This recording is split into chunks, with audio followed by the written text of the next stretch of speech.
pretty soon, if somebody's watching. There you are. There we go. All right, good evening. This is the September 22nd, 2015 meeting of the Finance Committee. Tonight, we're going to start with a update on the library building, planning that's going on, and we got an extensive report out from Bonnie on different financial topics. And then maybe talk some about some of the Section 61 properties and the Cooper update on the Cooper land and so on. All right, welcome, Paul. Oh, Okay, it's official now. Paul's here, so we can really start. sounded like it was official already. All right, Sam?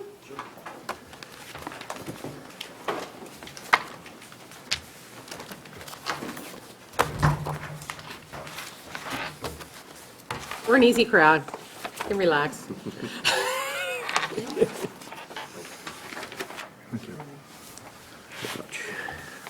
Great, thank you very much. Thank you.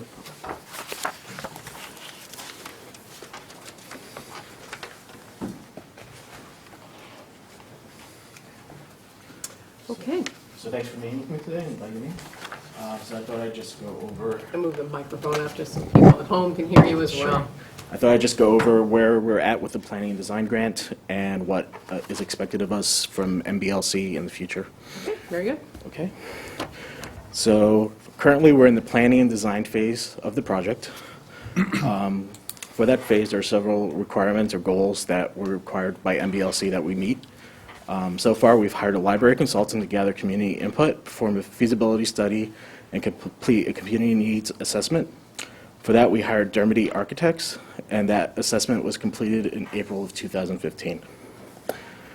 We were also required to visit recently renovated libraries and meet with the library directors and staff and talk about how their projects went for them. Were there any issues? What can we expect with our own project? And so that was done between March and May of 2015. Next, we were required to create and submit a library building program. So a library building program is basically what we submit to the architect. It talks about what we're looking for in a new library, what kind of requirements we have for a new library, and they base their designs on that building program. So this is the building program. It's also on the library website, which I'll talk about more in a minute.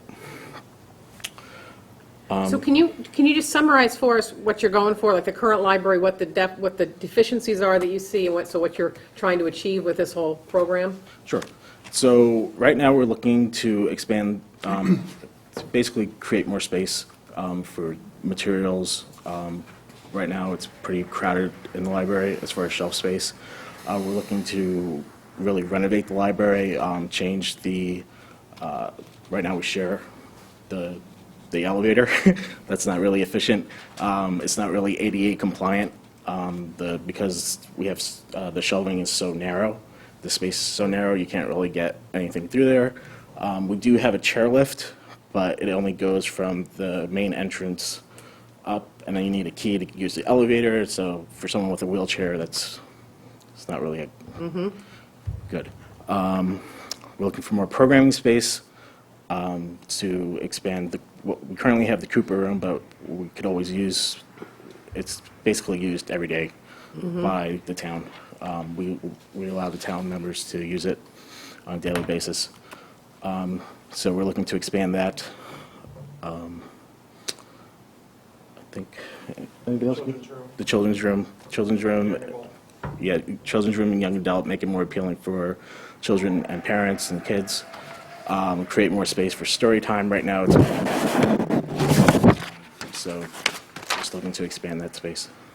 It's just, I think you get a lot of questions. I think a lot of people think, but gee, everybody's reading books on Kindle now, so why do you need more space, right? And that's Right. Yeah, that's something I've heard a lot.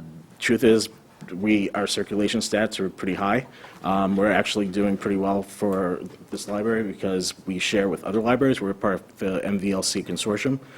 So because of our location, a lot of people come off at 495. They use our library even though they might live in Acton or Groton or somewhere else. Technology needs a part of this Yes. as well? Because Yes. I would assume that you know, a lot of people use the library who don't have, you know, adequate technology access at home, and they come in, you know, older folks for whatever reason don't have it, and it's kind of, you know, limited what the current library has. Yes. So in the program, we've set aside, we've made that a priority, strong Wi-Fi, areas for computer labs, space for instruction of computer classes, space for people to sit down and use a tablet or a laptop, that sort of thing. Okay, So next, we were required to hire an OPM, and we've completed that in July of I'm 2015. sorry, what's an OPM? An owner's project manager. So Massachusetts requires that you hire an OPM whenever you're doing a construction project that's more than $1.5 million. So the OPM is basically our manager. They manage the architect for us, for the library, and make sure the library's, basically everything we want the architect to do is being done. And the funds for this is coming from, We received the planning and design grant. We received $40,000 from MBLC, the Massachusetts Board of Library Commissioners of the state, and the town appropriated us $20,000 a few years ago. So recently, we hired an architect to create a schematic design. Schematic design is basically it's a rough draft of what we want for the library, basically. So the architect is going to, we're going to task the architect with creating 2 design schematics. One is a renovation addition, so basically renovating and adding on to the library as it is now. Or the second is to create a new library. And under MBLC, they require that the library trustees be the ones to make that choice of which one we go with. So right now, the architect is going to create those drafts, and there'll probably be multiple drafts, and then we'll submit those to trustees, and the deadline for that is July 2016, but it will most likely be done long before that. And then in order to apply for the construction grant, that's in January of 2017.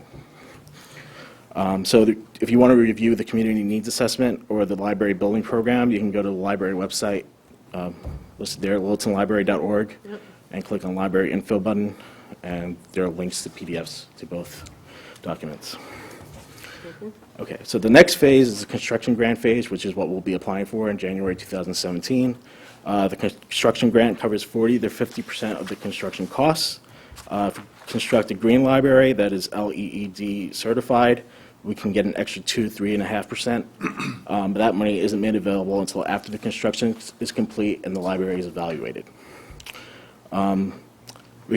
We're expecting to compete with at least 30 other libraries in Massachusetts for this grant. There'll be multiple grant rounds as funds become available.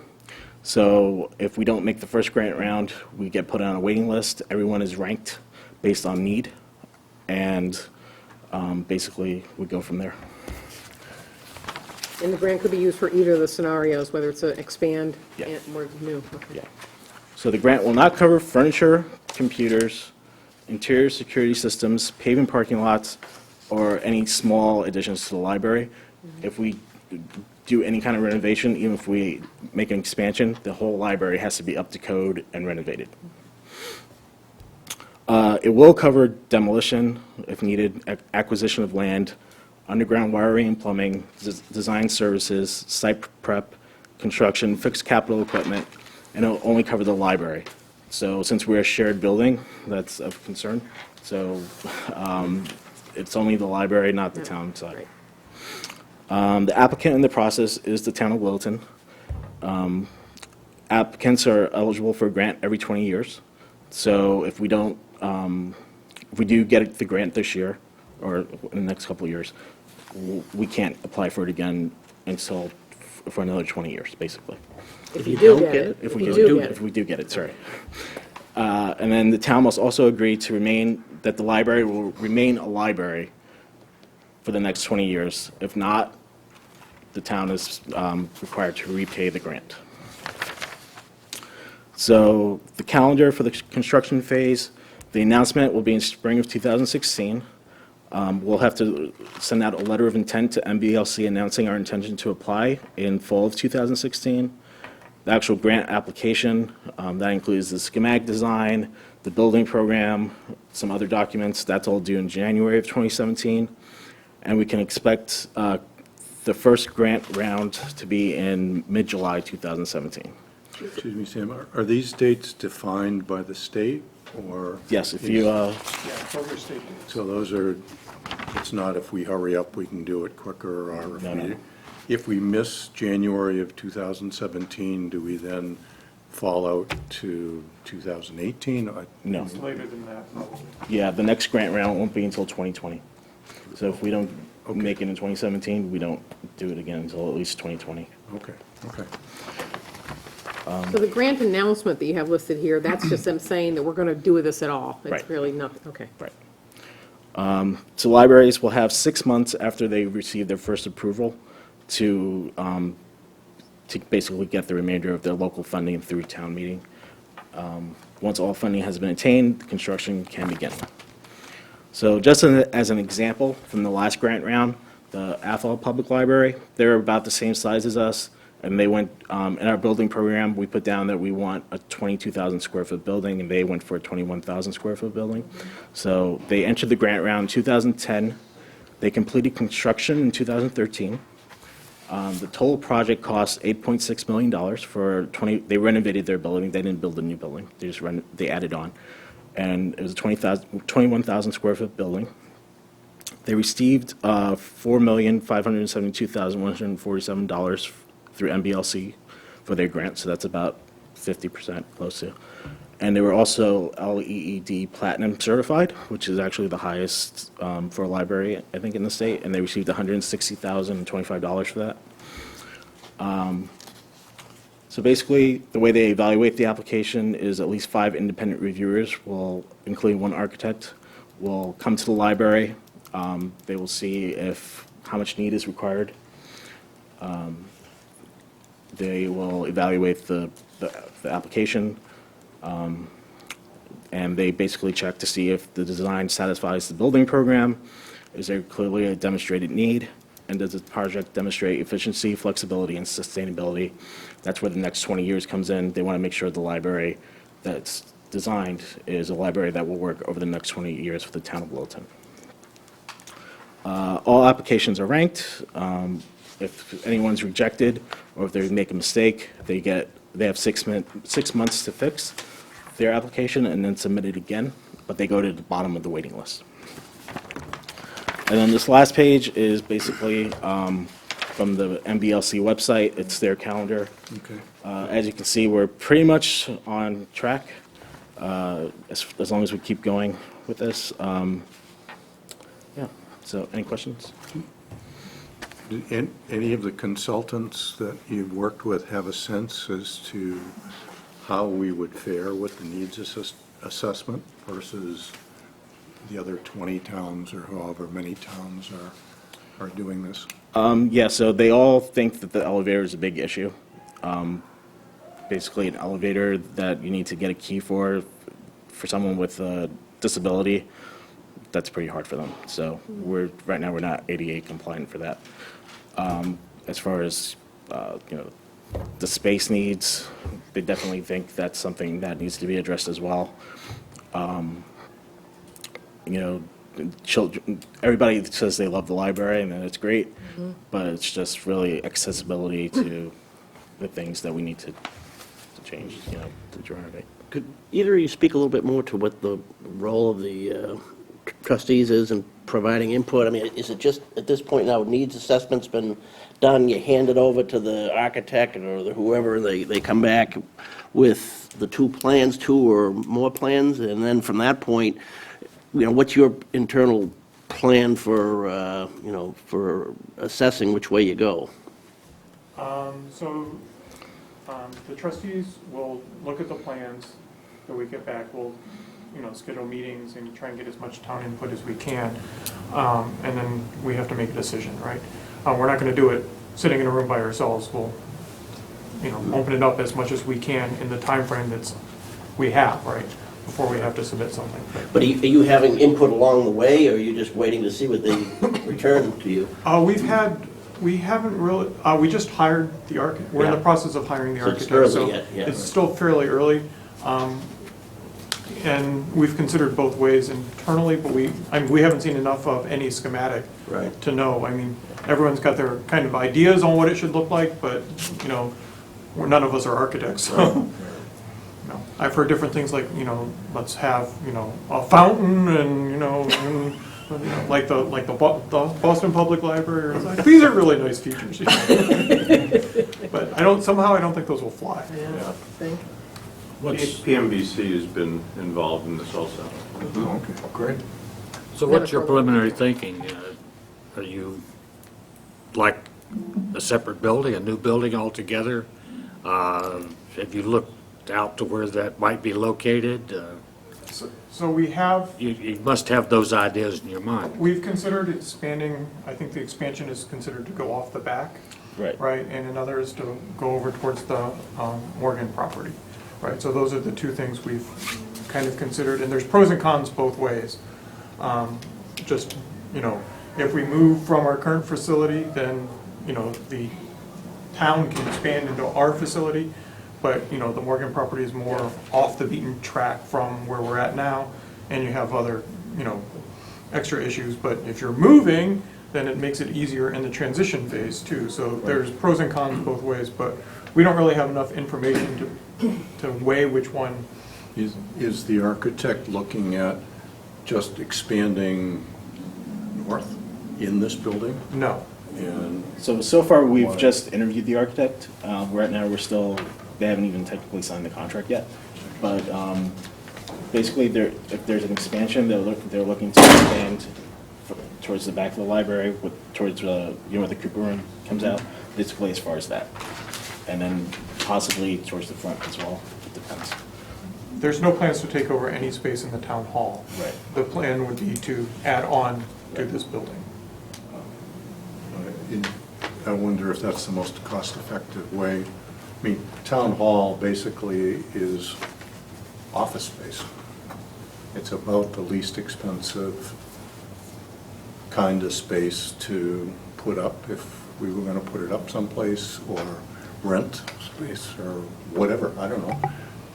Would it be unreasonable to just come this way with the library and, okay, so we have to relocate town hall? So, I don't know, it's just a thought. I don't know for sure on that, but since you would have to relocate town hall and you wouldn't get reimbursed for that versus building on where you would get reimbursed from the state, it seems like you'd want the money from the state, right? Okay, well, that's a good That's- answer. How did the Morgan property get targeted as a potential site? Because it was just close to the town, and we know the fire station was looking at it as Yeah, but when well. we did the land swap with to protect the Proudy property, that was the equity we granted to acquire the conservation restriction on the Proudy property was the same restriction on the Morgan property.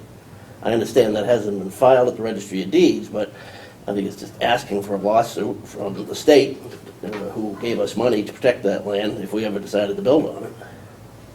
I mean, I don't mean to put you in the crosshairs, but you brought it Just so up. you're aware. I don't think that's an easy one. We're aware of that.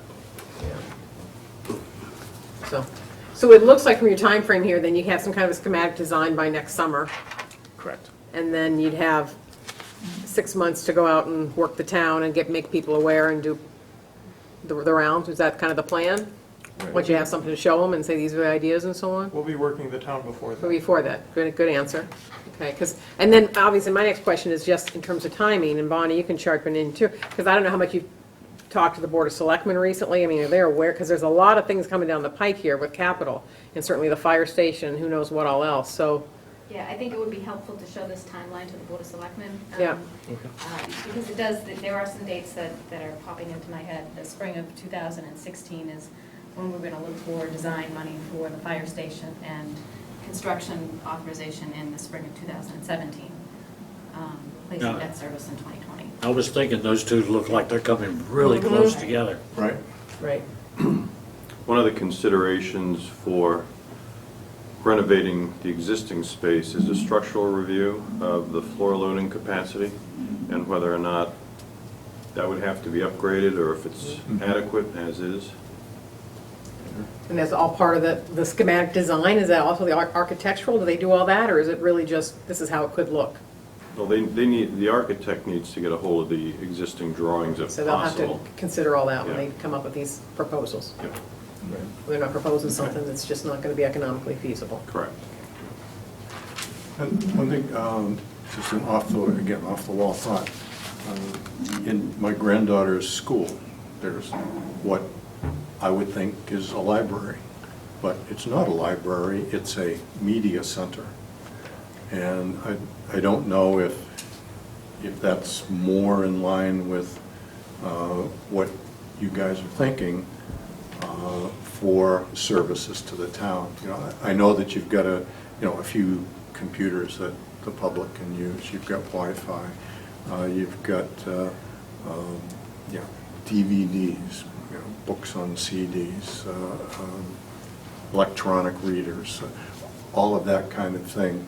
Do you see, I think there'll always be books that people want to hold, but more and more kids are growing up in the electronic age, and do you see more and more of a media center, and I don't want to say less of a quote classical library, but sort of a morphing of the services that you offer? So something that's been the MBLC, when they're looking to approve this grant, Yeah. is to make sure that the library is flexible over the next 20 years. Okay. So that's something that's going to be taken into consideration, but our Circ numbers are pretty big as far as books and. Oh, sure. No, So, and yeah. I'm not suggesting Yeah, that they so- aren't now, but, great. So, I mean. when we get in trouble, we call my 10-year-old granddaughter, and she fixes a computer, Absolutely. and that's the way of the world. So I can just see it sort of morphing a little Yeah, it's bit, definitely that's going to be a balance of the two, all. with keeping the library as flexible as possible Yep. going over the next 20 years. I see the need for the more technology in the library. Right. I don't necessarily see the need for fewer books. Yeah, no, and I'm not suggesting that you'll have that. And I think, the kids' programs that you run are spectacular. I think Diane and the ladies in that area of the library are, they're a real gem for the town, from what I see. But your circulation numbers are still good? If they look solid, I mean, are they kind of steady or going up, or? After this winter, every library in Massachusetts went down a little bit, but they're Okay. still pretty good. Right. Yeah. All right. Thank you very much. Anything else from anybody? All right, thank you for coming in. I would recommend you get on the Board of Selectmen's calendar and Okay. do the same thing for them so they're aware and everybody knows what's coming down, so we get the priorities in. When you put a communication plan together, if you can keep us in the loop, that'd be very helpful, especially if you're getting to the point where you're thinking of bringing an article forward to a town meeting. If you can project ballpark what it might be, it'll help us in the planning. Because we're going to be doing, The sooner the better, because we're constantly crunching. What's going to numbers happen here. in the next month or so is the trustees have been doing, an annual appeal letter, and we're going to make the building project more of a focus on what's been happening in the past year on that. So that will be the first announcement, and then from there, we'll Great. start Just going so- more. just keep As we it- have more information, we'll go more public with Great. what we have. It's kind of hard at the moment, because you don't, there's not schematics, and, people want, The wouldn't it numbers be and nice to have everything a fountain or whatever in the library? but for your, I'm sorry, put I'm it on just my going to say, this is far more preferable than other instances where schematics have been circulated long before conversations have been had, so, I don't mean with you folks, I mean with other projects in the Right. past, so. That's great. I would- Just keep us in the loop, that's all. We're not trying to manage your process or, get in your way, but it's just, the more information we have, the more support we can give, or the more, yikes, we got this, plus this, and how do we Everybody's aware. juggle it? Surprises are not good. Yeah. Much better to plan, as you can imagine. And also, I'm sure you'll include as much as you can in your budget that you'll be doing probably already starting to work on, or will be, no, that probably goes out soon, right? Yeah. So the long-term capital planning for that. Okay, Great. including, because if you got not only the building, but like you said, depending how it goes, you've got all the other stuff on the inside that it doesn't pay for anyway, right? Right. So, okay. Which is a bunch. It is. Okay, Thank you. thanks for Thank you coming, very much, Sam. appreciate it. Good job. Come back anytime.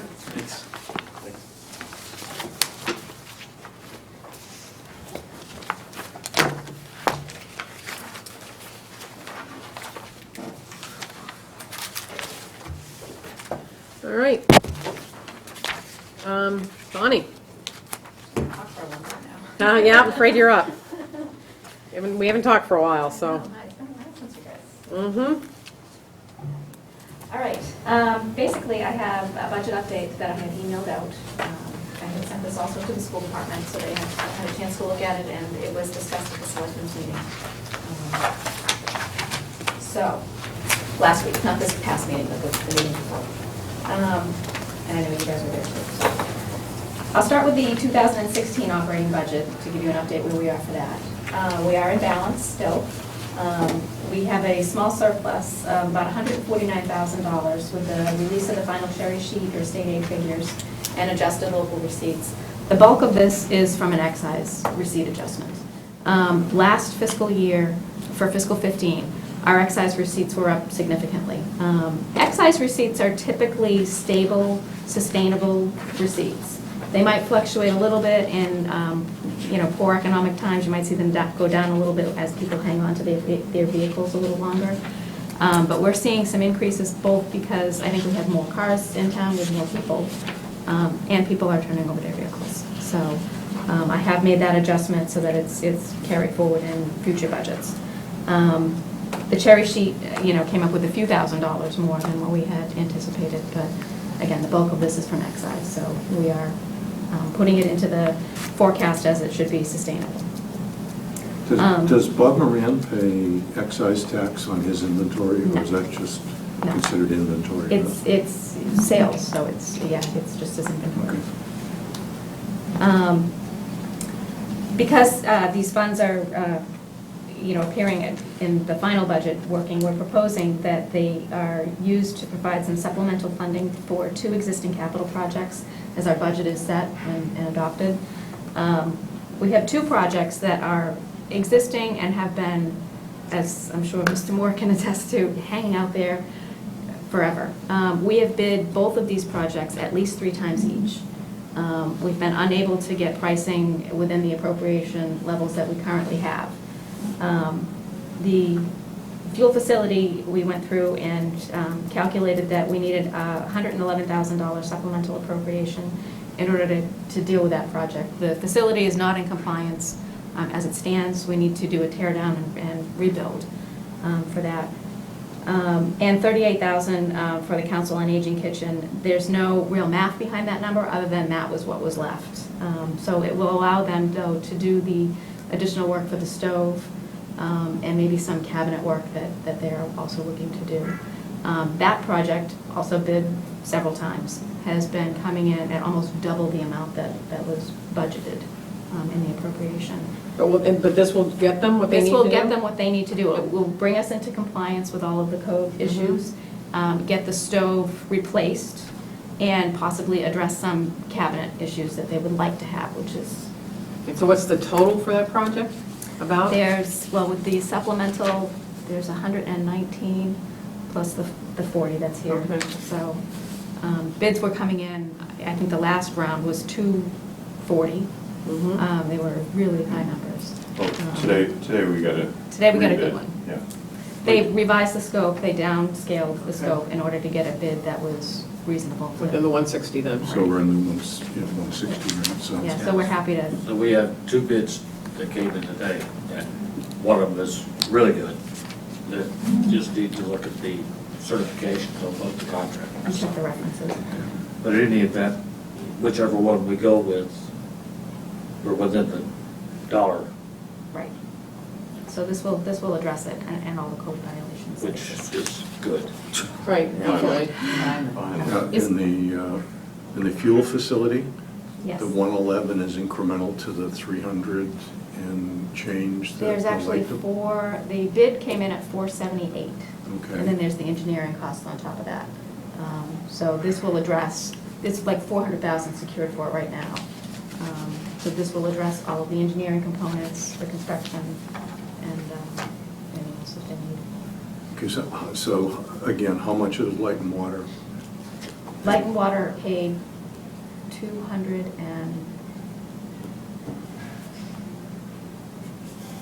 I think 270 of the total. They've already provided funding to the town. Okay, so this is a $600,000 project that the Yes, it is. town is paying, what, 350 or so of? Correct.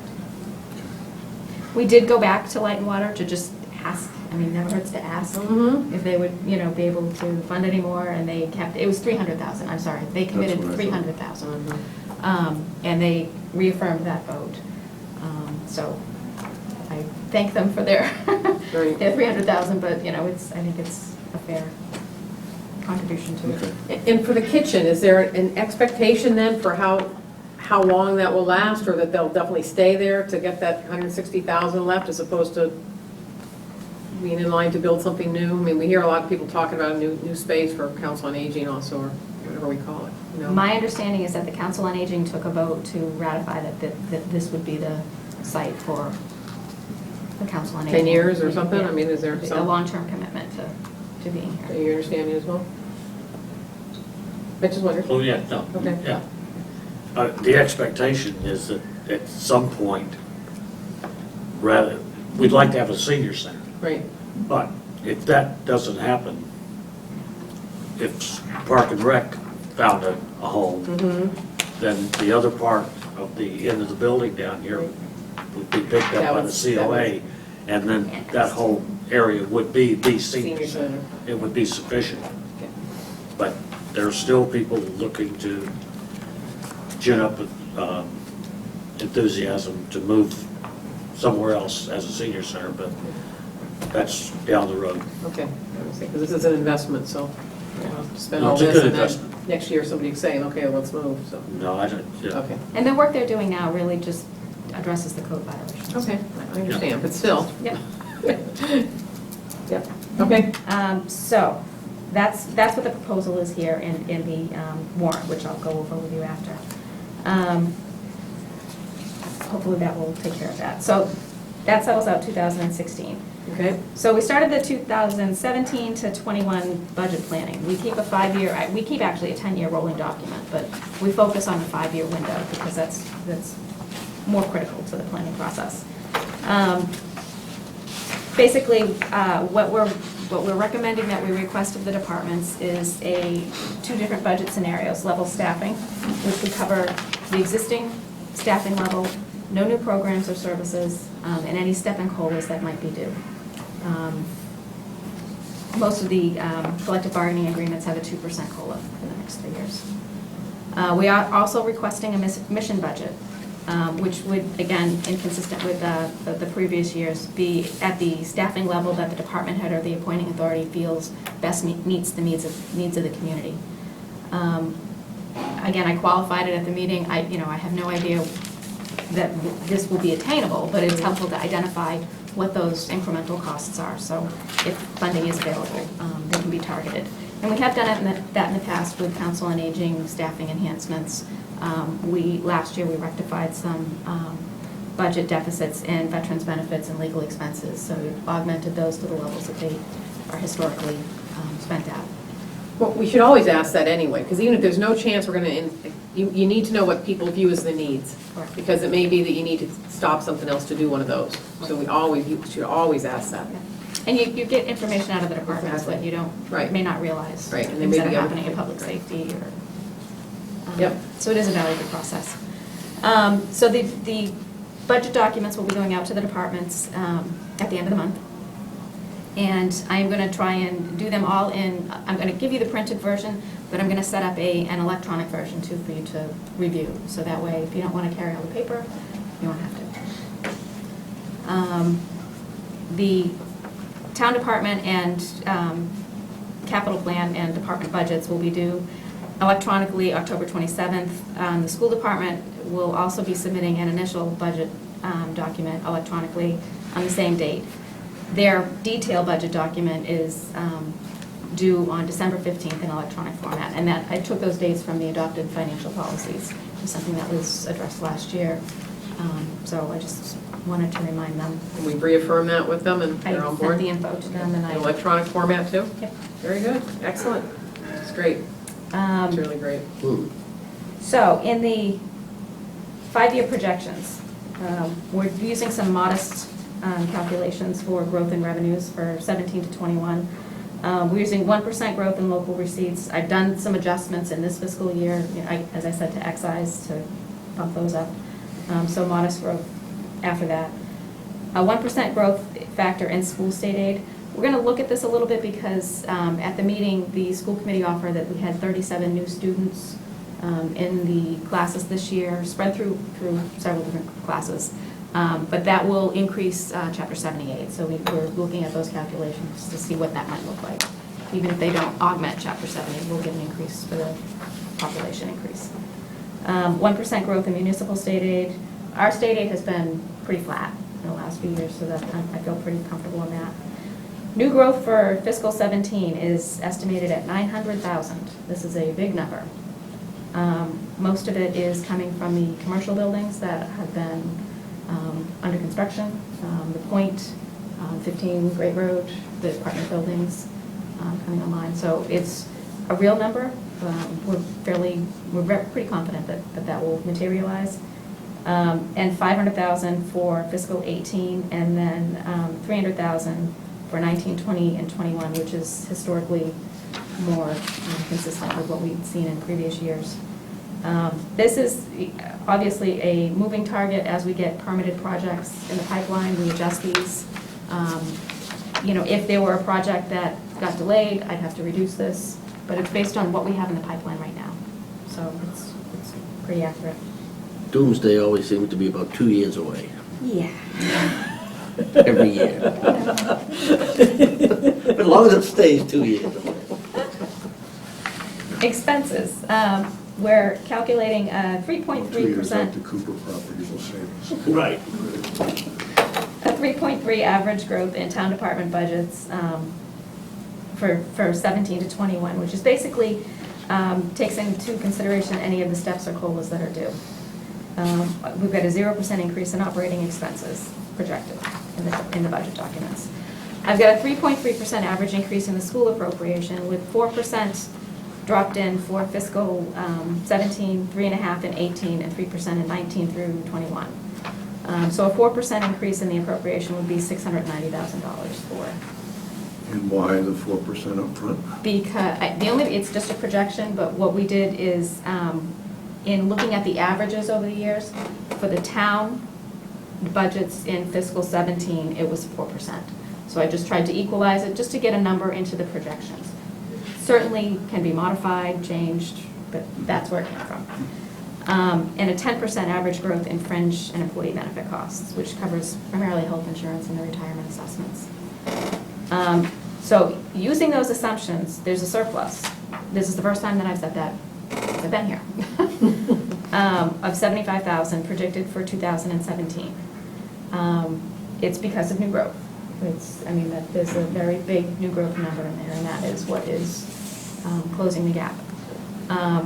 Again, these are just the projections. I know that there will be many discussions on what funding levels should be at, but I just wanted to show you where I came up with them.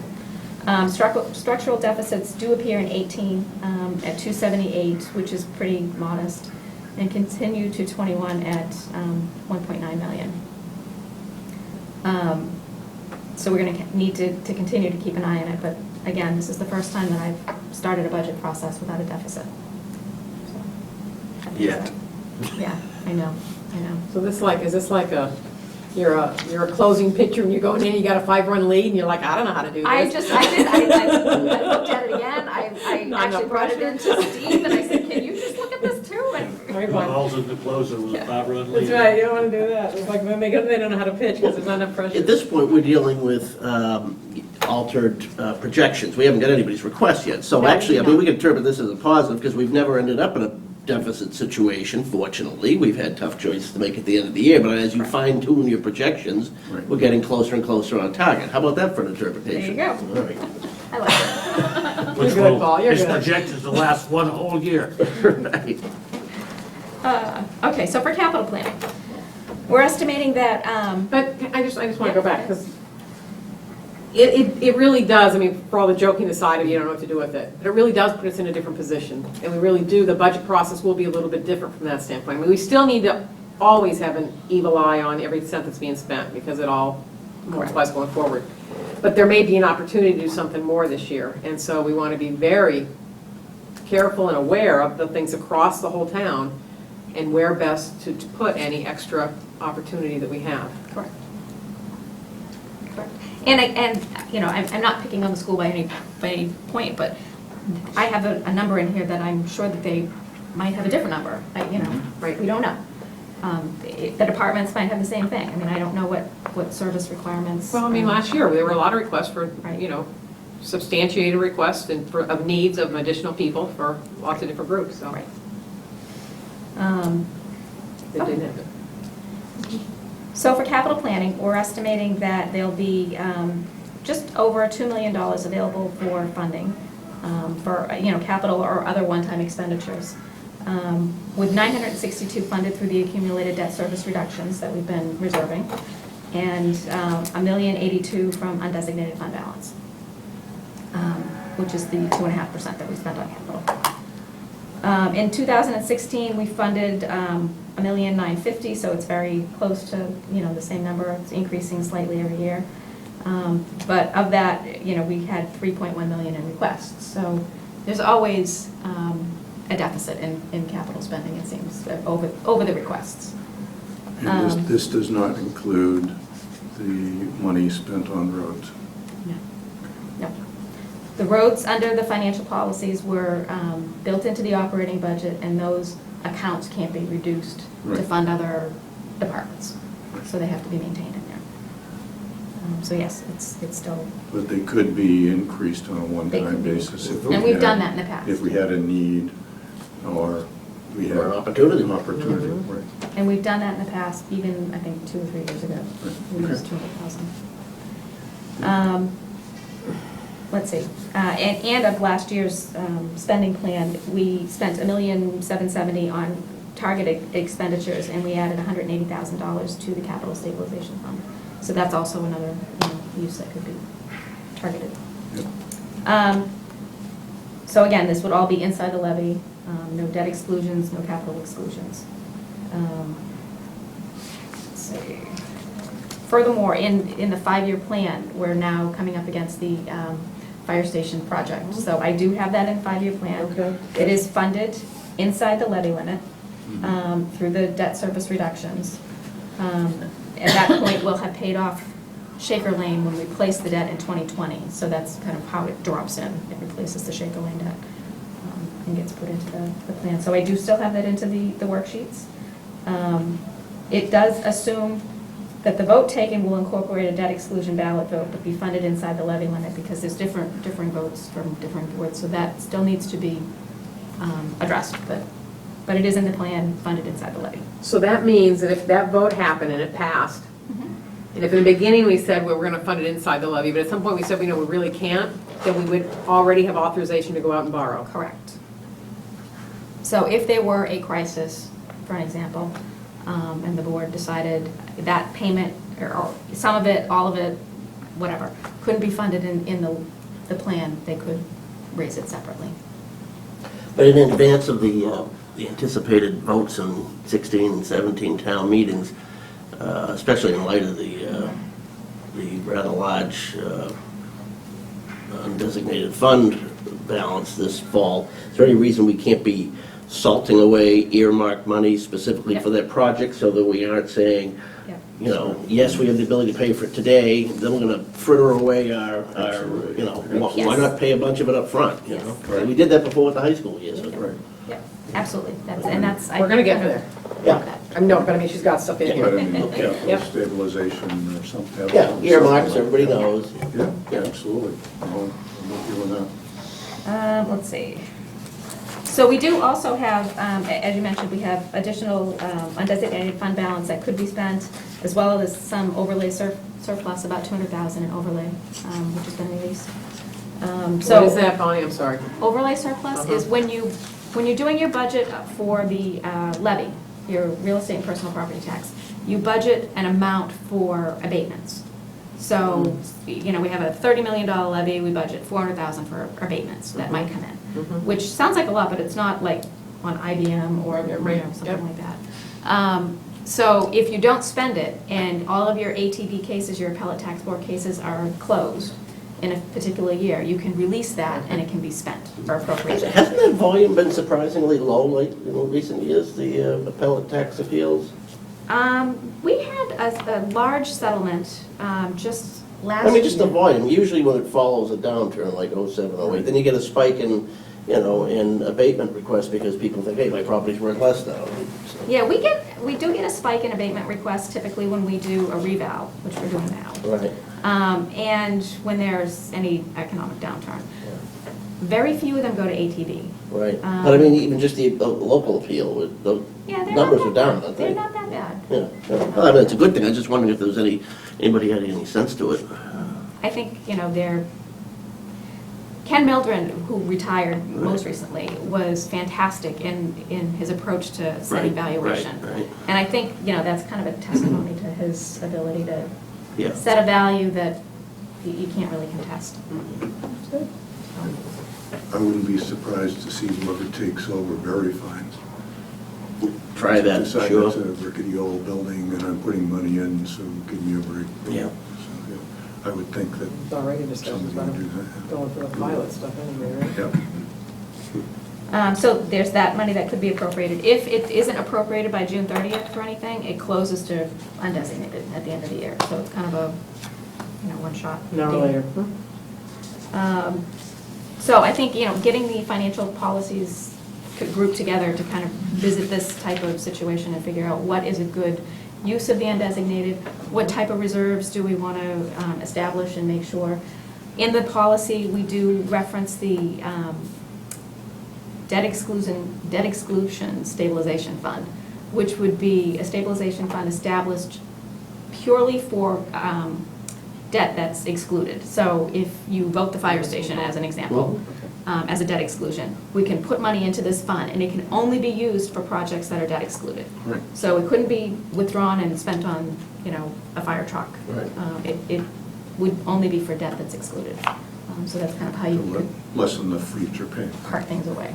And that takes, quote, just a two-thirds vote at town meeting to release those funds. 2/3 in, 2/3 out.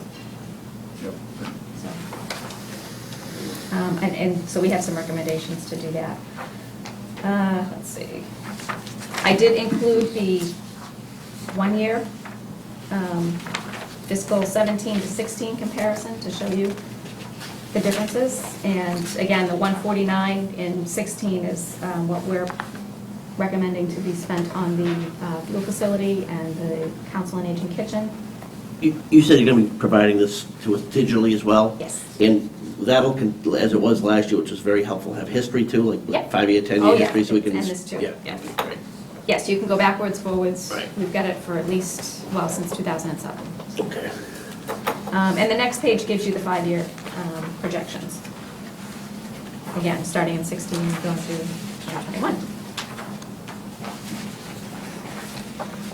I also updated the capital planning, budget and capital planning calendar to include the dates for the school regarding their electronic budget submissions, and I did send it off to the school committee last week and their admin staff, so they have that. And I think that We don't have the long-term capital numbers here, though. Is that correct? Or are they in here? the capital and budget documents are all due the same time period. No, I'm talking about the 5-year that you're showing here, the projection out. Oh, yes, there is, It doesn't show the capital, though, right? Just a bottom line number, right? Capital plan and warrant articles? yes. Yeah. There's no detail to it. Okay. But, So that is the amount that's projected to be spent on capital. And you can see how it drops down a little in 2020, because that's when the fire station debt comes in and uses some of that, because we're using the accumulated retired debt to fund the fire station. And then it will start to go back up again as we accumulate more retired debt. Are we through with the Minuteman Tech kids, or do we still have another year with One student for one more one more year. year? One more, which is this year or next year? I think they're a junior, so I think there's The one more. junior, so he's good, okay. Which one? But we don't know what might happen this year yet, right? They couldn't, No. yeah, they couldn't. Right, but it's actually pretty unusual for anybody to go to Minuteman Tech. The That's a long time. Neshoba Tech costs us about 13, 14 grand a kid. Minuteman is like 22. And if I remember correctly from last spring's session, we're of course the cheapest per Correct. student, and that's the most expensive Correct, per in the student state. across the Yep. state. So it would have to be that way. That way, right? But, yeah. So I think it's just one more year, if the Okay, student okay. continues to enroll in that program. Any questions on that, David? Or any numbers that need clarification, like that other amount to be raised on the bottom half of the sheet, 450? That is the amount reserved for abatements. So when I email you this worksheet, this is the first tab. Behind it are like 20 other tabs that give you the data behind this. So you drill right down into the department budgets, individual receipts, everything. So there's a lot of information. So that's the overlay figure? Correct.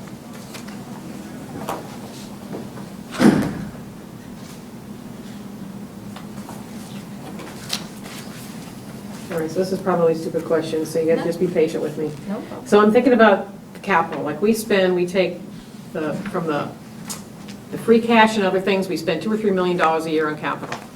We spend 2 million. 2 million, okay, but. Yep. Yeah.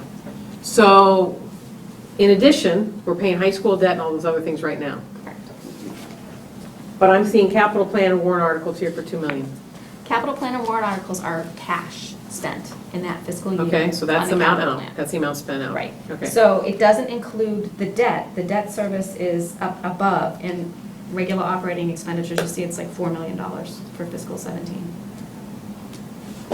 And that includes, Debt service, I got it. that includes the high Okay. school debt, Yep. all this, the Okay. police station, Okay, anything else that's ever been. All the stuff we had to borrow. for Okay. Long-term. yep, all right, that's just I wanted to see, that's why I wanted to see where that was going to show up. See, that's like the mortgage payment. Yeah, so I just wanted to see where that was, and this includes the fire station, you're showing this going up. Yes. And the number's going down even with the fire station, because it's not a debt service anymore. It's 'cause not, we're paying yeah, it it's later. temporary debt, and then it'll get placed permanently. Once it gets bonded, that's when it jumps up. That's when the first payment Yep. shows up on our books here. If it does, right? But you're saying it won't, and you're saying that your plan doesn't, there's no borrowing for it, is that correct? There is borrowing There's for it, borrowing, yes, but it's inside the within- levy. Within the levy. See, some of this is outside, but a lot of it's inside. So but that's not differentiated in here, what's inside or outside? But Oh, it okay. is in my worksheet, so when I email you, there's a tab for debt All right, service, and you can that's see fine. all the outside debt, Okay. all the inside debt. All right, that's what I'm looking for. Okay, beautiful, thank you. And all that rolls up to this. Yep, okay. All right, so I will email that out. Let's see. So I guess my next jumping point would be to ask, maybe to get some dates for the financial policies group to get Yeah. together, to look at the undesignated and, Yep. see when, Okay, see what we can do. I will, let's see. Oh, I did give you an emailed list of the top 10 taxpayers. I actually gave you the top 50. yep, And what I did tonight is I just kind of sat in front of my computer and looked up the addresses to try and figure out what company might be at these okay, all locations. right, that's helpful. So for the first 15, I just gave you what building site might be there. It wouldn't be any surprise, all of these are commercial. Our commercial rate is much higher than our residential tax rate. So the top 50 people are all commercial developments. So IBM is our number one. Condyne is down at Distribution Center, down by Wood Sandville, that whole area. HP, Acton Toyota, Daymark, it's Monarch Drive, I know where yeah, that is. I'm Yeah, not familiar with that area that well. yeah, it's over Taylor Street, yep. So Foster Street, the Curtis Wright Building, Curtis Wright. very fine site. Condyne, again, at Distribution Circle. FIBA. Okay, interesting, if they're on the top ones. Yep. Interesting. Light Care Center, Pondside, Donaldson's strip mall there, Mm-hmm. Dover Saddlery, and Informatics. Chaparral. Okay. So I'll just do this every year. I mean, it's an interesting, I Mhm. usually like to see who the top 10 are. So when IBM moved in, wasn't there some kind of a tax credit given, and then that incrementally reduces over time? Correct. So where are we in that cycle? That TIF, The TIF, that's it. yes, Yep. that one, I want to say that was one of the lower TIFs that we had. And it was like, 10%, 5%, and then I think it's like 5% for the rest of the 20-year period. I think we're in that 5% timeline now. That because was it's about 8 been- years ago by now. Yeah, wasn't it? so we're at the low end of it, but then it hangs out for the life of the TIF. But this is reflective of that, in that But discount. that's back when the real value of the TIF was the state bounty on head count. Yep. Companies got 5 or 8 grand per head count that they put into the site, and that was the real benefit to the companies, so that they were willing to, really not take much of a hit on the taxes. Now that has actually dwindled quite a bit. The newer companies are looking for more out of the town. With the encouragement of the state. Right? Yeah, your friendly legislature. So, I mean, that's why we're getting pressured for higher TIFs from the town side, where when IBM came in, the real benefit to them was the bounty on the head count, because they were putting a ton of people on that list. The other thing, just while we're still kind of talking budgets a little bit too, is Fred and I and Greg, who couldn't come tonight, but we're at the Board of Selectmen meeting last night, hear the presentation on the wastewater treatment and the new. Stormwater. What's that? Stormwater. Treatment of the new regulations coming down, and those, depending on how it actually shakes out, and it's not, everything happens year one, it's over a period of time. But it's again, it's significant more overhead for the town as well. Correct. There's a lot more reporting requirements Right. and administrative tasks that are assigned to the town, where right now it's, if you do these best practices, then you're in compliance. Now it's, you gotta do the best practices, then you have to report. Somebody's gotta go out and test, somebody's gotta report it, somebody's gotta, that it's, we're not the only community in that, We're situation. better off than some, but Yeah. again, anything, you start looking, we might have a little growth, we might have something to do, well, it may get eaten up by something like that that's no fun at all. Correct. So the sooner we can really understand what whoever the selectmen and water department sort of agree is going to manage that program, we should then try to get some kind of estimate. Again, it's just a planning tool, but 2 years out, there's going to be 2 head count. 2 years out, there's going to be this many dollars spent on testing labs, or whatever. Maybe we rejuvenate the testing lab down on Beaver Brook there. I don't know whether we do that or not, but from a planning perspective, the sooner we can get our hands around that, the sooner we can plug it into your models. And again, maybe protect some growth funds to say that, we know that's coming, so take that off the table. I agree. If you won't have a choice on that, that'll be just dictated. Is that Funded mandate. a light water project or is that a town project? It's a town's on the hook for it. according to what we heard last night. Right, it's stormwater discharge, so Right. it's, you know, water that's going into our catch basins and Right. culverts and, That's driven by federal regulations, Right. right? Yes, Yeah. yeah. Correct. So, I mean, but the municipality is on the hook for it. It was one of Savis's pet projects. And obviously, water department wants to protect the aquifer at all costs, at any cost. And I think we do as well, but they were the ones that just took it on because that was their bailiwick. Is that the right way to handle it going forward? I don't know.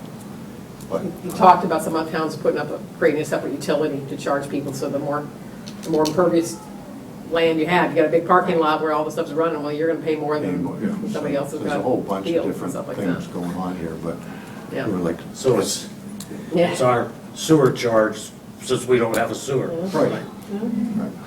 but yeah, a lot of communities are looking at that pretty Yeah. aggressively. So, Are we going to pass that on to the taxpayers or ratepayers or what? That's what some communities are doing. Some are just saying, we're gonna absorb it, you know, in the levy if they can. But some are setting up utility charges for it. so the size of your driveway defines how much you pay, whether it's a parking. If I have a lot of cracks in my driveway, does that give me a break then? Your driveway goes away from the street. You get charged extra once it's going Way to directly finally into get the money out ground. of Acton Toyota, that'll be, If you could figure out how to contain it until it evaporates, you're good, you know? Well, one thing that was interesting, though, is state roads have to have a state, you know, the DOT has the permits.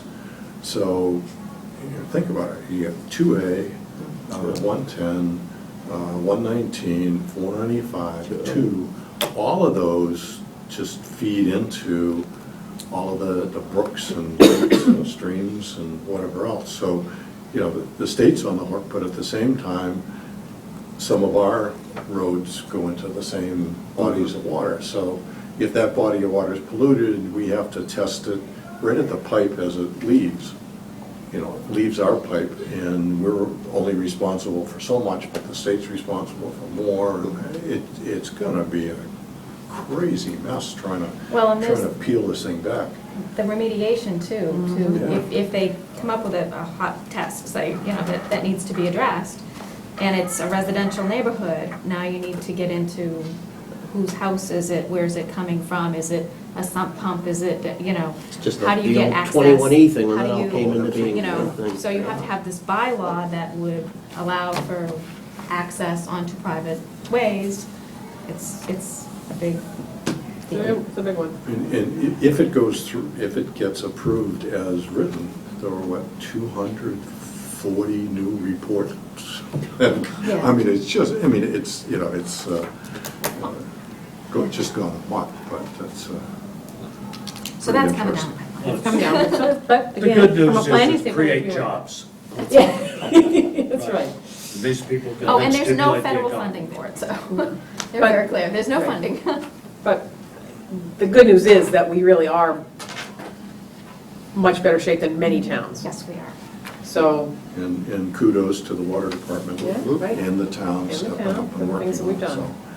But the next step is gonna be a it's big still gonna be one. huge, yeah.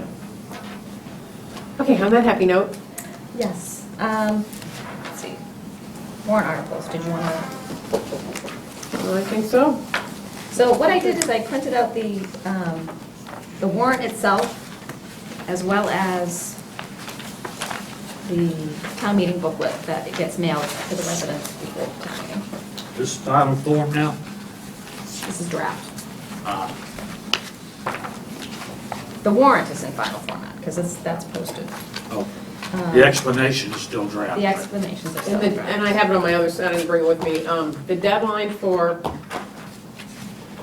think it's October 5th or 6th. Well, for our recommendations, yeah. Maybe a little, hang on. I have that in. so we just have one more meeting then. No, Use yeah, that we're sure timeline, getting it wherever right. you put Yeah, it. pick Yeah, up I if know. anybody I needs did to bring it. invite in, to make their pitch, that sort of thing, if there's anything that we have questions about. Schedule that too. Okay, Finance Committee. Recommendations are due to the town administrator on October 13th. Still only 2 weeks. Right. So you have some, some time. Well, I don't, yeah, but again, as Paul said, I think we only have one more meeting though, right? Or do we have, no, we have two? The next meeting, geez, I bring my calendar. I have one handle. I'll bring everything on that. As long as you can get away Do what with you it. can, as long as I get away with it, I'm going for it.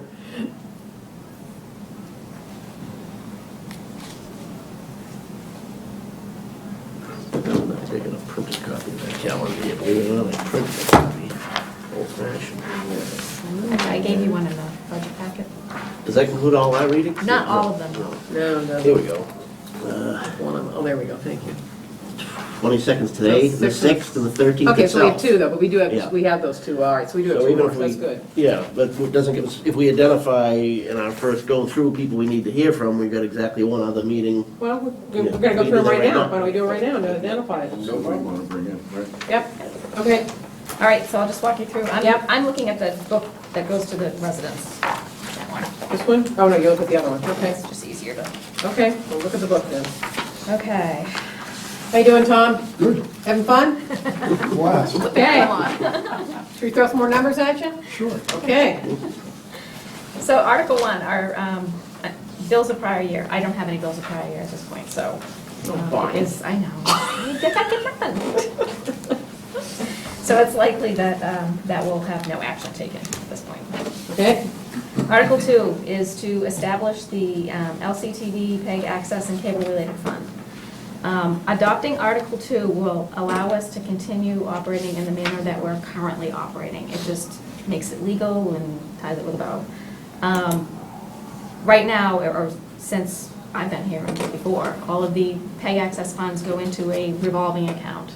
And then when we do the cable budget, we do an offset and transfer the money out of that to offset it into the general fund. The Department of Revenue has said, if you want to continue with that practice, you must adopt this statute. If you don't, then they're going to require that I close that account to the general fund and be done with it. And we're out of business. So, Is this just a one-time authorization, or is this an annual? one-time authorization. hand to mouth, existence then, right? The LCTV committee is obviously in support of this. Absolutely, we're in support. And the Board of Selectmen also voted to support this last month. The second one, Article 3, revolving fund changes. The dog bylaw enforcement, it just increases it from $12,000 to $17,000 annually to deal with the animal control MOU with Foxborough. I do know that the police chief is reviewing this for next fiscal year to see if there's a more efficient or, a better way to deal with this. As of next year, I'm going to close this receipt and just make it a general fund receipt because this is kind of crazy. It should be a general fund budget and expense. Doesn't make sense really to keep it in revolving anyway, but this will allow it to continue at least through the end of this fiscal year. The adding one for Boxborough IMA intermunicipal agreement for $65,000 to allow for the receipt that is received from Boxborough to cover their cable services. Our LCTV is providing cable services to Boxborough. Boxborough has agreed to pay us for it, and so this would allow for the funds to be kept in a separate account for LCTV to use for those expenses. So how does that work? Do they get money from the cable companies that goes to Boxborough, and then Boxborough then turns it to us? Yeah. They don't have the capacity to do the things we can do. Yep. So we provide them with coverage for their town meeting, for their selectmen's meetings, and at 10 hours, one of our employees puts 10 hours a week in over there. So, and they reimburse us for not only time, the employee's time, but materials and equipment that we use. And the fringe costs, But benefits and everything, right? everything. Okay, good.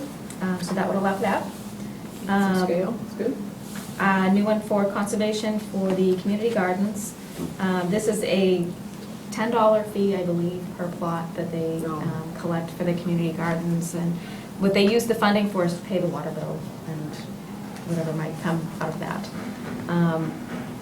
The Board of Selectmen adopted the fees schedule for them at the last meeting, so, and also supported this. is change to revolving funds. Operating budget amendments. This is a draft, and I'll just kind of walk through the line items, but, so the cable studio expense adjustments are to incorporate the expanded services to cover Boxborough's coverage. And we're getting ready to jet up the school. We have 3 channels. Right now, we're working the government channel and the public access channel, but we're putting the school channel up. We're teaching, Mark's teaching a high school class, an accredited class. It's got 12 or 15 students every day. We're going to start doing live broadcasts for different school projects on this thing, and so we need the new equipment to bring it up. We can buy a piece of equipment now that will handle all 3 channels rather than buy a 3rd server just to bring that channel up.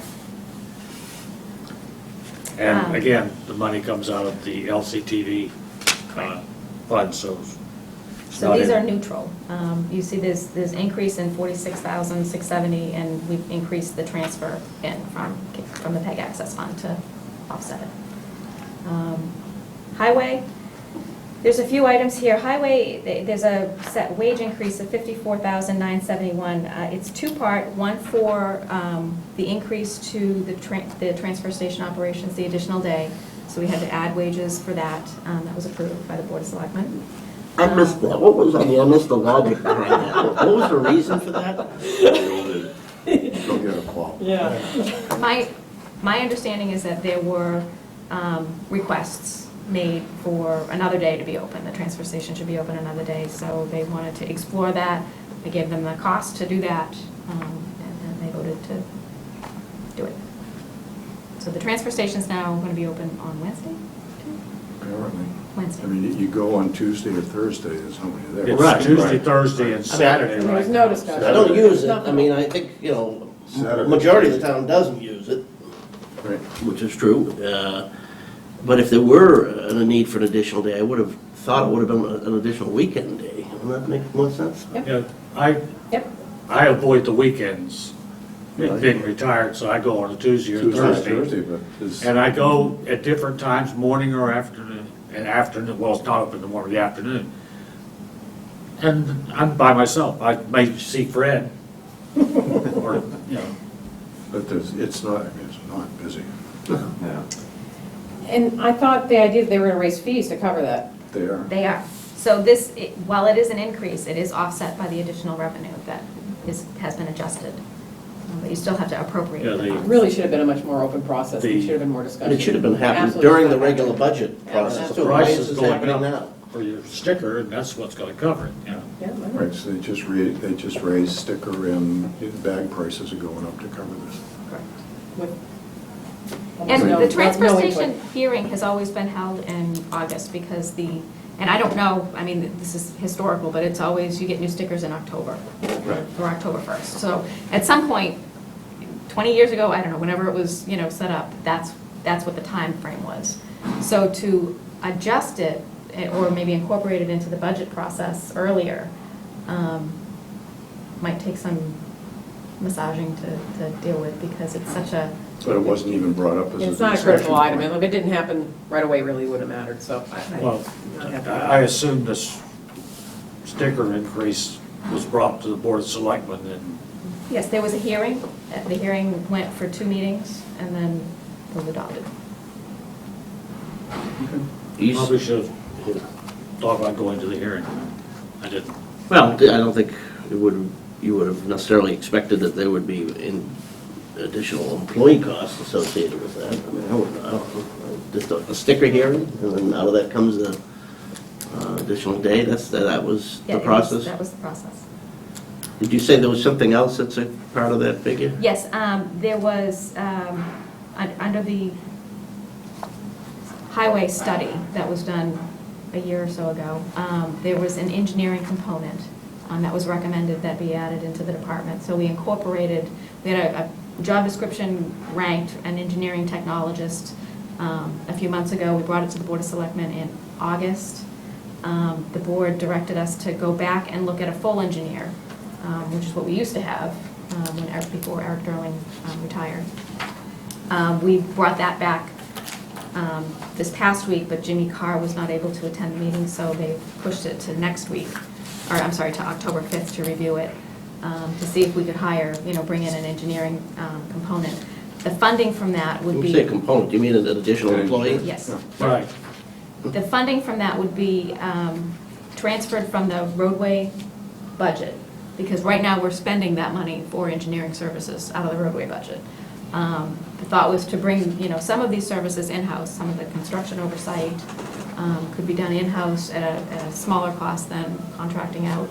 And in the non-roadway season, so in the winter, those services could be available to other departments like PMBC, any of the other, departments that might have projects that are going on that require some engineering. Where are we on the updated roadway plan? I thought we were going to be Yep. reviewing that in the summer, or? No, I think we reviewed it in the summer. We engaged StreetScan to come out and actually ride the roads. They have this technology that's pretty amazing. They've done that. The portal is going to be up and running to review the data next week. So we're going to schedule another meeting in October to kind of review the findings. And what that'll do is help us reprioritize what roads are next, what is the real pavement condition. It does subsurface conditions too, so you can see the road might look nice if the base is sketchy. It'll pick that stuff up. So. Did they repeal the hiring freeze, or does it just not apply to this department? There's no hiring freeze, it's a vacancy review. Okay. So, and that's what the process they're going through now is a vacancy review for it. We did it for library, yesterday at the selectmen's meeting. They do it for every position. And they were also presented with your projections here, which say that, bringing the gap in sustainable fashion can only be accomplished by increasing recurring revenues or reducing operating expenses. Now, that's the report you presented to them a week ago.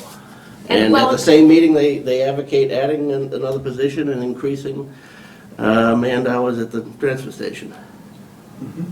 And all of this outside of the budget process, which we scold other people for not adhering to. Okay.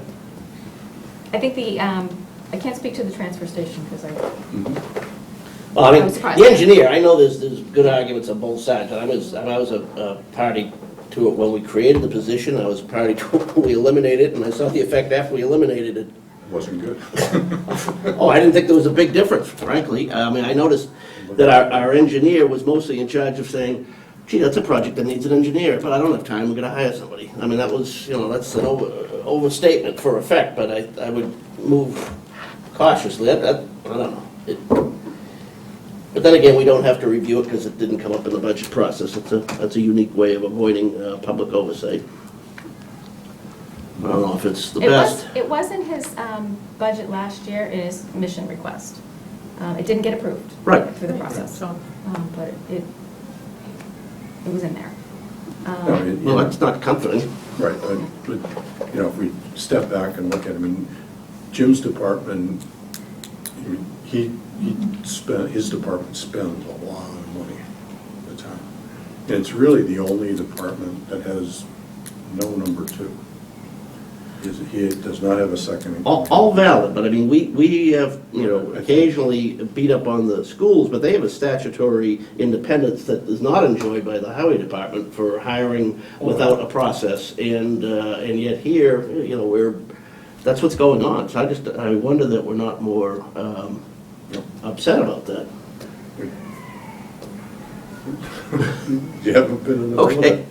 It hasn't. It's the first I've seen, I realized It hasn't come before. it was debuted at the meeting last week, and I came in a little late for that. I came in at 7 o'clock, but didn't realize the meeting started at 6:30.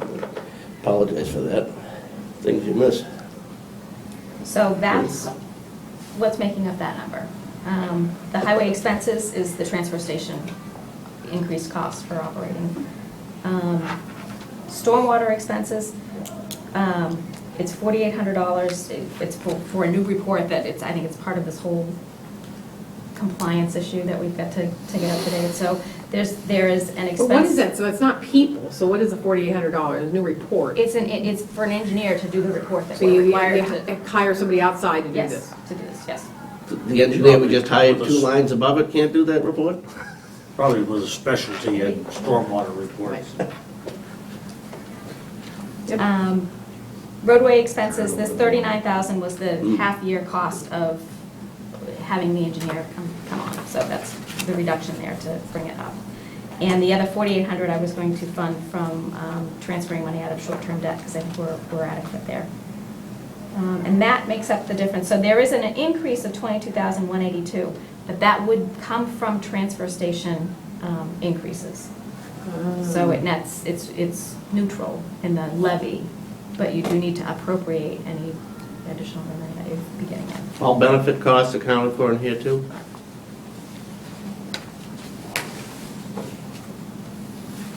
So the board did not take a position on this last night because they didn't look at the vacancy review yet, so.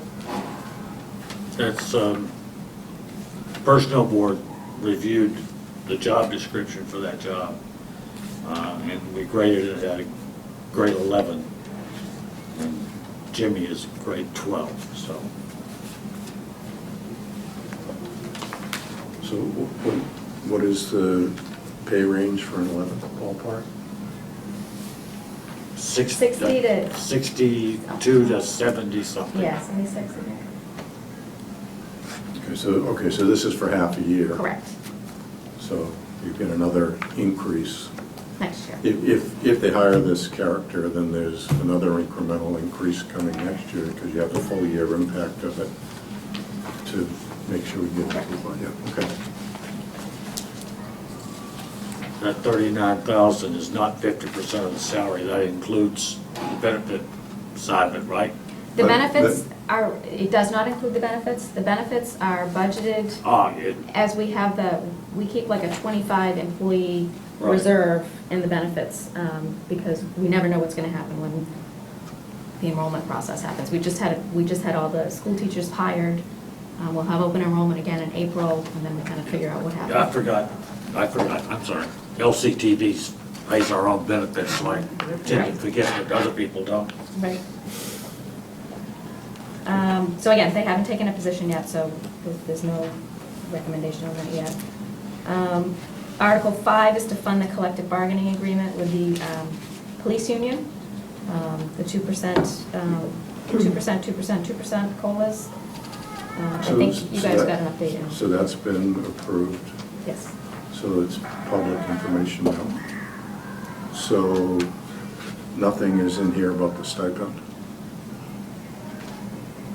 It's just the 2%, 2%, 2%. I don't see anything in the verbiage.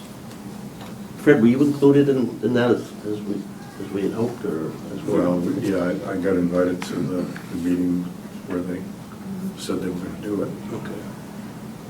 Are there any, And we reviewed it in executive session here. Okay. But it's closer to 3% with the stipend. there's always things in the contract other than the COLA increase that increase costs for the town. And we never actually show that, and we really ought to, because people say, well, they got a 2% increase. But if they got a double increase in the clothing allowance, if the other little side things go up, it comes out at least 1% or 1.5% more than what we tell everybody it's costing. Right. Now, I know they do an adjustment to this stipend. I think what they did is they increased the definition. It was clothing and cleaning allowance. Yeah. Right, from clothing allowance to clothing and cleaning, because there were some other collective bargaining agreements in other communities that were going back to get cleaning. And so they wanted to be proactive and say, we're gonna call it clothing and cleaning, and nobody can come back and say that we need it. And that was being settled in arbitration, I believe, and it was not in the town's favor. So it was good to get it kind of defined there, but there was an increase on that. And then they got language in for the use of Narcan, Yep. that the use of Narcan would not be bargained later. It was, you know, you're going to use it and it's paid for. So there were some concessions on it. Yep, that's fine, but was like an incremental $600? I think it was a, yeah. it Or was- $900, I forget the number, to be honest with you. I know it was 1%. I think it's 600.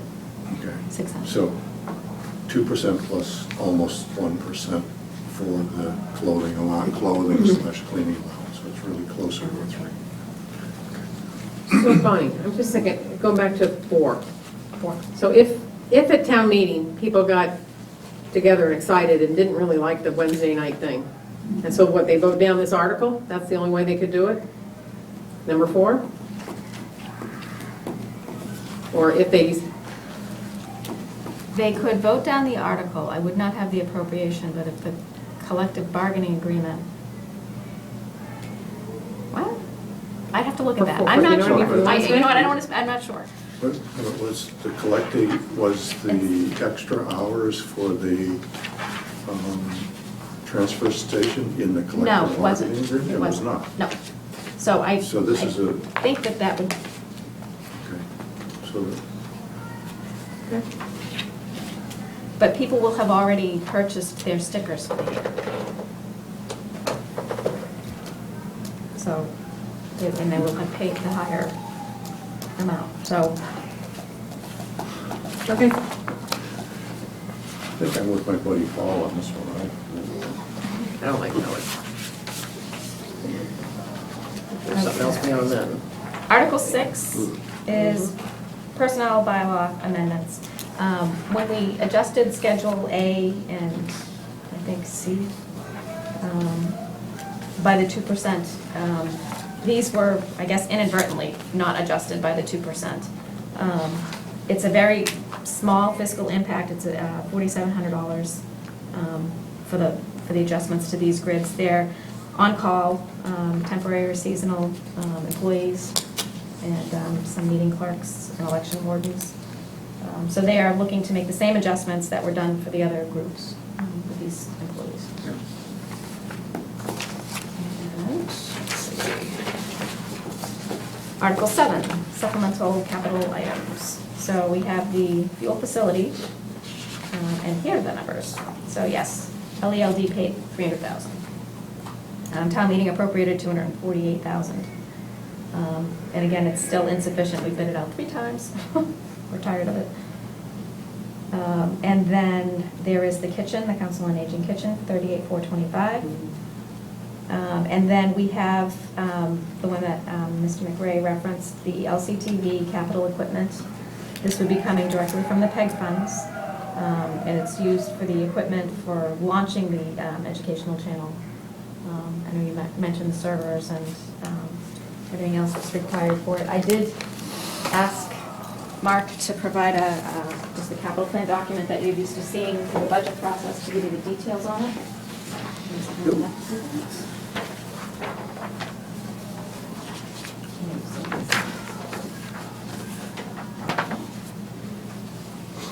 The other thing that this piece of equipment will do that we don't have right now for all 3 of our channels is it'll provide live streaming. Right now, if you miss a meeting, you can watch it on demand tomorrow. Right? But with this piece of equipment, if you're missing the night's meeting because you're in Boise, Idaho, you can get it on your computer live streaming, so. If Boise has Wi-Fi. Hey, I don't know I'm why you sorry. would be in Boise, but you may be. Or from the Amalfi Coast. Or from the Amalfi. There you go. I can look There over you your go. shoulder from the Amalfi we Coast. expect you to be tuned in So now. if your phone starts buzzing, I thought you were from Indiana. I am. Oh, all But right. you East Coast people always picking on everybody else who's not on the East Coast or the West Coast, so.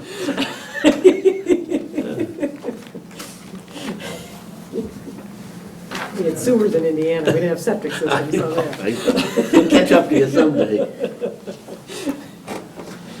Okay. So those are there. Article 8 is a placeholder for the Magog Hill Orchard lease. And it's to authorize the Board of Selectmen to enter into a lease for the Morrison Orchard property.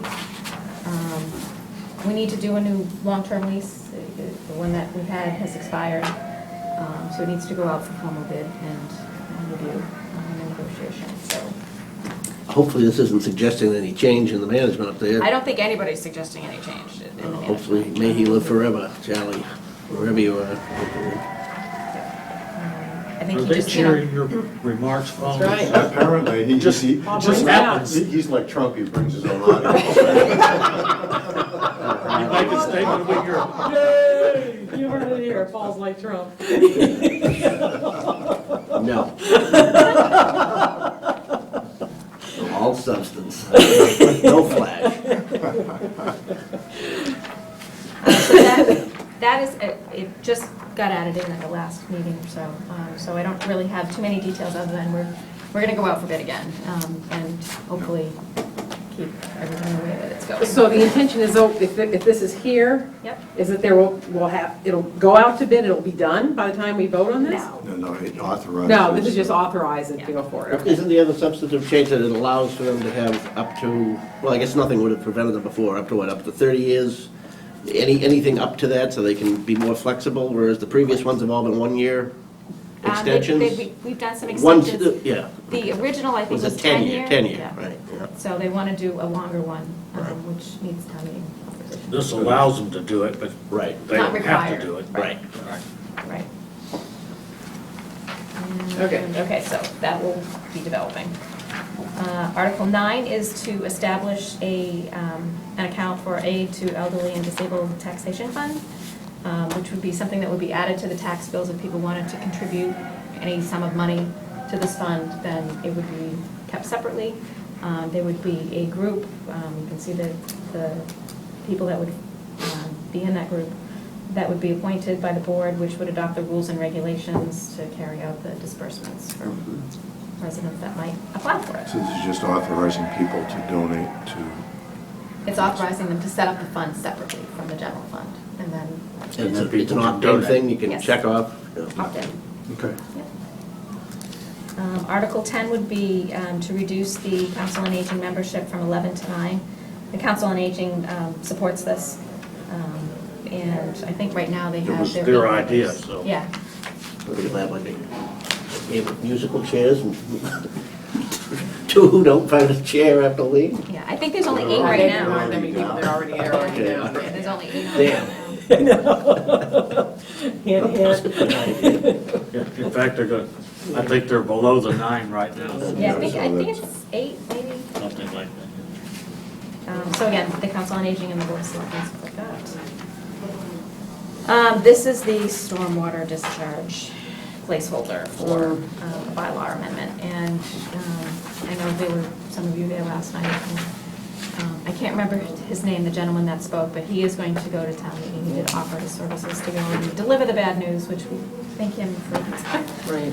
doing that. He did a good job. He though. did, he Very, did. very calm and, But this is basically to cover our tails with the present permit that we have now. The new regulations coming in won't come in for another year or 2 years. I think that's the time. I think they come Another year in, or so. they're due like maybe the end of June, but they're not effective For until yeah. another 6 months or 9 months, something like that. But this bylaw basically covers us for what we have in place now. And then, so we're in compliance now. And then we can go forward with whatever we need to do once the EPA drops their handle on us. Was this language developed in-house, or is this like a standard form I that's... believe this is a standard, this is not the final Yeah, no, format, this yeah. is just, And Harrington was there with an assistant. Yeah. Did you get utility lawyers too at the... Take an Water extra hour department, just to read that bylaw. it's, yes, Has water department attorney looked at it too, I would assume, or? everybody has been. But yeah, Tom did bring his, one of his employees that specializes in this. I don't remember his name. I don't remember him either. with the light department or the water, but they always use somebody like Veritas Scobo or one of those utility firms. That would be nice if we got it out of their dime rather than ours. And that is the warrant. So, nothing came out of that we need to have somebody come in about any of these items in particular? Well, the highway stuff catches my attention. The dump, No. the extra night? Well, the. Oh, you're talking about the engineer. Personnel related to that, both Okay. of those. Individually, the two issues on merit, and collectively, the two of them on process. I'll be here for the LCTV if you need anything from that and the personnel board. No, I don't think anything else caught my eye. No, I think the rest of it's pretty straightforward. So, who do we have come in to talk about these? Selectmen, highway department, That's so- making the board of selectmen come in and talk about it? I guess. Okay.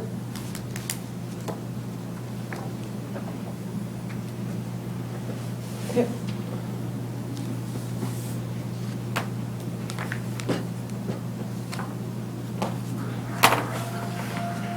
Okay. And the sooner the better. If the Maybe we can get sixth them on the is- 6th, yeah, absolutely.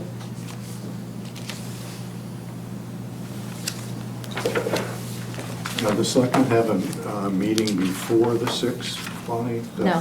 They don't. Okay, so they won't have a resolution.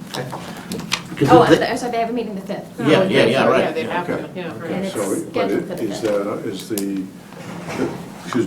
is the engineer on the agenda for the, it was on the agenda last night, but they tabled it because Jim wasn't there. Do you know if it's? My understanding is that there is an option to put it on the 5th right now. However, Jimmy Clyde's 30th anniversary is that night, so he won't be available. We'll Skype him in. Yeah. I'm sure Sandy would not allow that. Carry the day. Never make it to 31, huh? Yeah. So they're still kind of trying to Figure out. who's figure on out how to, first. do we have a special meeting? Do we, is there? Well, I mean, for my case, I'm less concerned about what his arguments are on merit, because that could come up in the budget process, as I am with the selectmen's decision to do these hirings now, and then secondarily, the issues on merit, on both of the issues. So I don't want to get on the wrong side of Sandy, that's for sure, so.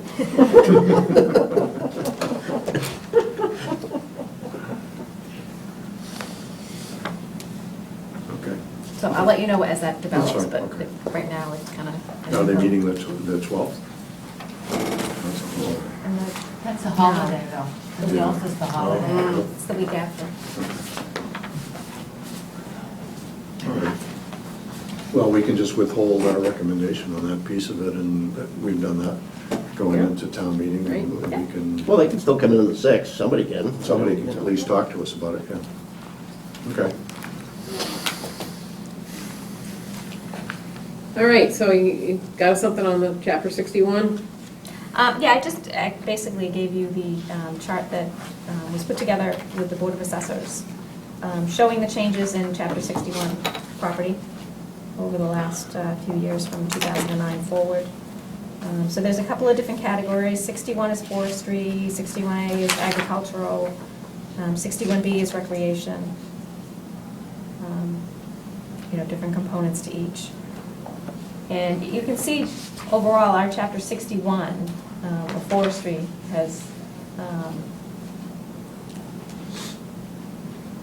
declined, but not, there's not been a huge, actually, no, I'm sorry, forestry went up. It's basically- Forestry went up, Flat top a little bit. yeah.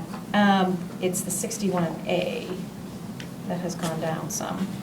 So we used to have, say, 1,168 acres, we now have 985 acres. 61B has actually gone up, because some has switched from one category to another. So we had 282 acres in recreation, 61B, and now we have 413. And overall, it's, it's gone down a little bit. It's gone from about 1,600 acres to 1,577. Why does the full value of the bottom one jump so much from 14 to 15? Why is that? The other ones don't go up that much. Good question. Oh, no, the first one does, forestry, from 14 to 15. That's something. But again, why? Yeah, right. From 1 million to 7 million. Yeah. Bonnie? You see what we're looking at, Bonnie? Yep, yep. And yet the acreage didn't go up much. I think so. Right. Excel problem to me.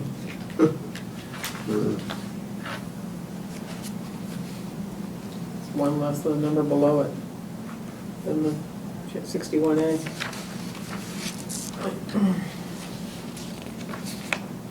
Yeah, that's kind of Yeah, I think unusual. something, yeah. Okay. I'm just gonna say that. Yeah, was and wrong it's and the move same on. Yeah, number exactly. right there. Yeah, You see, exactly, yeah, it's under, yeah, FY Yeah. 2014, the 61A. full value. Yeah. I'll have to look at That's it. a heck of a coincidence. That's, Yeah, I try not to go Yep. too much into the Yeah, it's evaluation okay. process, but The yeah, there were acres is some really the questions thing there raised about, anyway. you know, what's happening with the 61A property. Right, so what are the big pieces? So that's the next one. Well, the Durkee one was a big one because, you know, people asked, well, how did that happen? You know, that wasn't brought before for right of refusal. And it's basically because the property owners withdrew from the chapter land process. Yeah. And then they waited the full fiscal year after in order to do any changes, which takes the right of refusal off the table for the town. Right. Do you happen to know what the rollback taxes were on that? I can't remember, but it was like $14,000 or $15,000. It's not a lot of, Right. it's not a lot of money. Yep. So basically, they followed all the steps that Yep. were available to them. We agreed that probably as a procedure, you know, issue going forward, we might want to draft some procedures that would allow the assessors to reach out to notify the boards, you know, when people withdraw from chapter land. There's no requirement to do that, but it might be helpful if To there's a at least know sense it. that somebody might want to sell their property, to know, to be able to approach if that were something, if that particular Right. parcel were, you know, of importance to the town. So we're gonna get together and try and come up with some procedures and policies for that. But again, you know, they did everything that correctly and was available to them. And what's happening on the K property? That came up and sort of disappeared. I mean, So the K property has been, we have received formal and approved notice that they are requesting our right of refusal. So they are going to have a hearing scheduled, and I'm trying to remember what date. But they're advertising for a hearing. We have 120 days in which to exercise our right of refusal. If the town wants to purchase the property, then we would have the hearing, notify them that we want to purchase it, and then we would have another 90 days, I think, to secure the funding to do that. If we do not want to purchase it, if it's deemed that the parcel's, you know, not of value, then we would waive our right, and they would go on and do whatever they needed to do. so we would end up with a special town meeting to authorize the purchase. We could.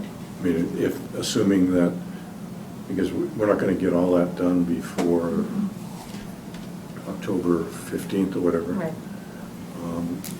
So if in fact it goes forward and the selectmen choose to try to go forward in the March, April timeframe, we're likely to have a special town meeting for that purpose.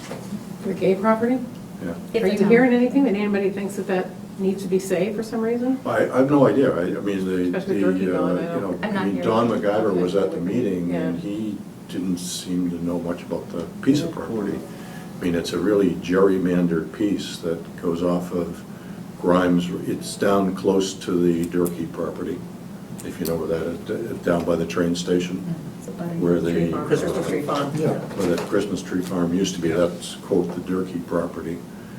And then next to it, there's a couple of small lots, and then there's a very narrow strip off of Grimes Road, which is little more than a driveway back in there. And then it meanders all the way up, almost to Pittarino's property there.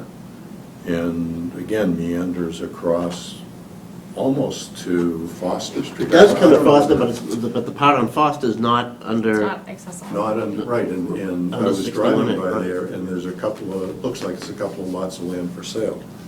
So, that, I think they probably carved that up because they were easily buildable lots.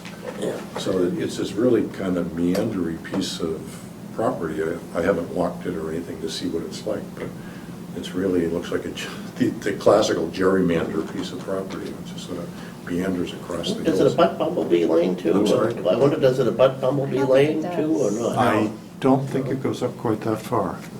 No, it's really down past the train station Oh, okay. where the Durkee property used to be. Right, I mean, the Durkee property is, but it used to be the Christmas tree farm. right. It's right down there. Yeah, but I don't know whether it actually touches the Pittarino property or there's a small wedge between it and the Pittarino. Pretty wet out there. It doesn't too. look like it to me, Yeah, so. Pittarino moonscape up there. The sense that I got from the few meetings that I've attended for the information about those parcels and Cooper is that Cooper is seen as the more important property to focus on, but that's just the feedback from the meetings. Recreation, against land, recreation. Okay. 61B. 61B. And especially where the Durkee is Yeah. not That's available. not at this listed time. Right. correctly. It's, should be forestry. Okay. And just for Cooper, where we stand right now, we're still Been kind for of years, in but I always thought it was. a holding pattern, I guess, through the end of next year. They have indicated that they are not going to enroll in the chapter land program for this year. So that would come up in October as a process. They'd have to fill out an application and go through. But they've indicated that they're not, so if that happens, then, and we do not get a bona fide offer and a qualified notice, then our right of first refusal on anything that might happen would expire at the end of next fiscal year, so June 30th, 2017.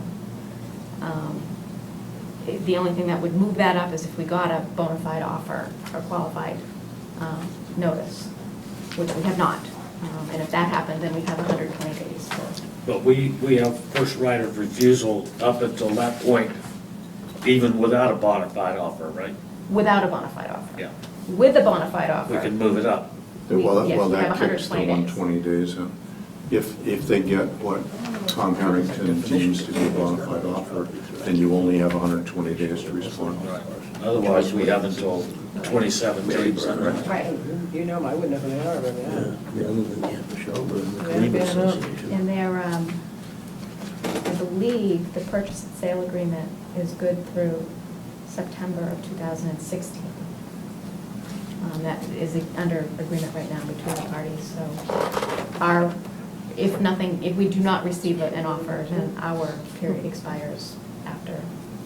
After theirs, yeah. So yeah, we're still kind of working that process through. So can I ask, what is the 61B recreation?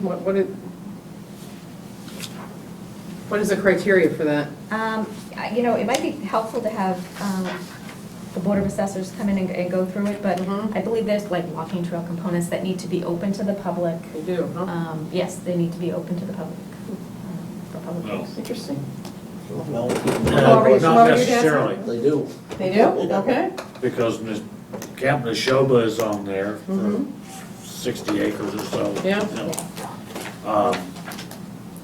Their horse farms would be on there if you're running a business, Yeah, I think it's open for public use, open for but public not use. like, so if you say, hey, can I go walk your trails, then, oh, sure, you can go ahead. But they're not gonna just leave everything open. It's not required that you just, If you want to board your horse or take riding lessons, yep, you may. If you want to wander around on my property, no, you may not. Interesting. Okay. All right. Thank you for doing that. I think it's interesting to see. It's interesting to see I guess I expect, because there's so much land around town, I expected some really big hits, but of course what you have is 10 different ones with the same name on them with smaller sections, so. Right. Yeah. What might be worthwhile would be to have the Conservation Commission prioritize I it. think they said they were gonna, right? Yeah. Oh, they, well, that was a discussion anyway. Yeah, Yes. yeah. And, you know, if they could do that, then you could say, okay, well, should we be planning for some of this to happen, you know? Well, I think it was important, Paul, I think you said at the last meeting, to maybe just develop a set of criteria. Yeah, that's true. important, Rather than targeting properties, you almost, Right, you right. know, you ought to say, well, we're interested in properties that. There's 1,600 acres out there Right. that fall into those three chapters, so. Right. And that But way you're even- not looking at a particular. But you could designate parts of town, the type of activities, you Right. know, contiguous to other protected properties, that kind of stuff. But that's the policy, from a practical standpoint. Yeah, but, Maybe looking at properties that are in the likelihood that they might be coming available because of people moving on and doing well, that's other fine, but if you things. tell, I mean, if you No, just I sit know. here in a room and say, we're This is our interested in first selling priority, the some prices went properties, up, then I I know, just I say, yeah, understand. right, I yeah. understand. Okay, all right, anything else on that, anybody? Well, good job. Okay, moving right along. Minutes from August 18th meeting? Probably they were changed once, right? Or didn't you make, somebody made some changes? No, that, just the ones, that's all I heard. I sent them back out. Somebody want to make a motion? Any questions on it? I'll move approval of the August 18 meeting minutes as amended, or as corrected. Questions? All's in favor? Opposed? Thank you very much. Okay, that it? Next meeting? Next meeting is October 6th. A motion to adjourn, Madam Chair? Yes, I am. All right, so moved. Second? All's in favor? All right. All right, good night. Thank you, everybody. Thank you very much.